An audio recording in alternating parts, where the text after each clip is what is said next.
ایک عمل تو ان کا یہی ہے کہ 10 محرم کو وہ ماتم کرتے ہیں، ماتم کرتے ہیں۔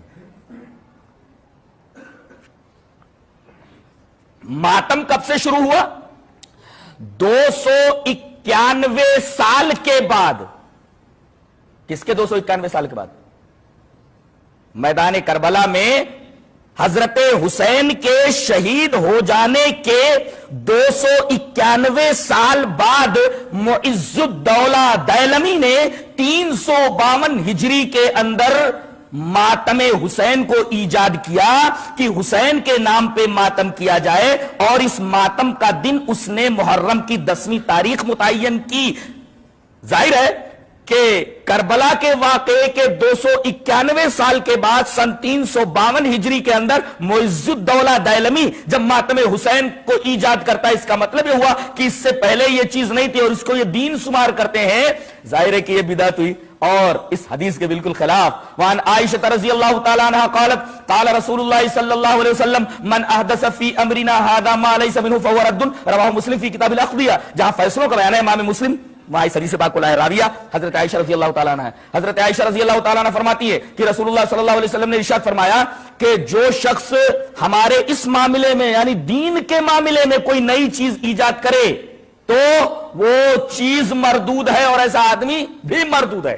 یہ روایت امام مسلم کتاب الاقضیہ میں ہے۔ جہاں تک عمل کا مطلب ہے، عمل کے بارے میں دیکھیں، وعن عائشہ رضی اللہ تعالی عنہ ان رسول اللہ صلی اللہ علیہ وسلم قال من عمل عملا ليس عليه امرنا فهو رد، رواہ مسلم فی کتاب الاقضیہ۔ حضرت امام مسلم اس حدیث پاک کو ایسے کتاب الاقضیہ میں لائے۔ حضرت عائشہ فرماتی ہے کہ رسول اللہ صلی اللہ علیہ وسلم نے ارشاد فرمایا کہ جو آدمی ایسا عمل کرے جس کے اوپر ہماری مہر نہیں ہے تو وہ عمل مردود ہے۔ ظاہر ہے کہ یہ نبی کے زمانے کے بہت بعد ایجاد ہوا اور اس کو یہ لوگ عبادت کہتے ہیں، دین سمجھتے ہیں۔ ظاہر ہے کہ یہ دین میں ایک نئی چیز ہے جو نبی کے زمانے میں نہیں تھی، صحابہ کے زمانے میں نہیں، بدعت ہوئی اور اس بدعت کو یہ عبادت کہتے ہیں۔ یہاں تک کہ 10ویں محرم کے ماتم کو تمام عبادتوں سے افضل سمجھا جاتا ہے۔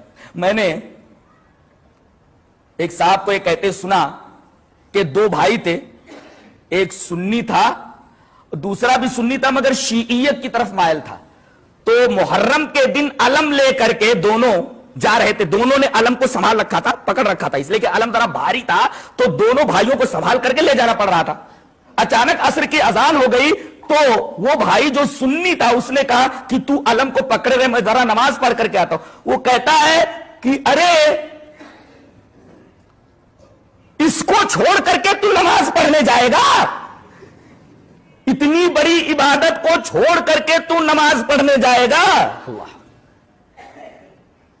اس کا مطلب یہ ہوا کہ یہ علم اٹھانا یہ نماز پڑھنے سے بھی اعلیٰ اور افضل کام ہے۔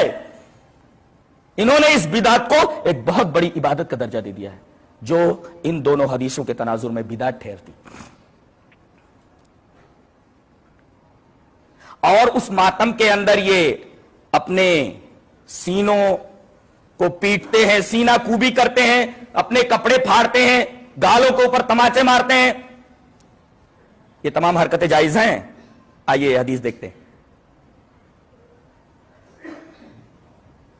وعن عبداللہ رضی اللہ تعالیٰ عنہ قال قال النبی صلی اللہ علیہ وسلم لیس منا من لطم الخدود وشق الجیوب ودعا بدعوى الجاہلیہ، رواہ البخاری فی کتاب الجنائز۔ حضرت امام بخاری سے حدیث پاک سے کتاب الجنائز کے اندر راوی حضرت عبداللہ ابن مسعود ہے۔ حضرت عبداللہ ابن مسعود فرماتے ہیں کہ نبی کریم صلی اللہ علیہ وسلم نے ارشاد فرمایا وہ آدمی ہم میں سے نہیں جو گالوں پر تماچا مارے۔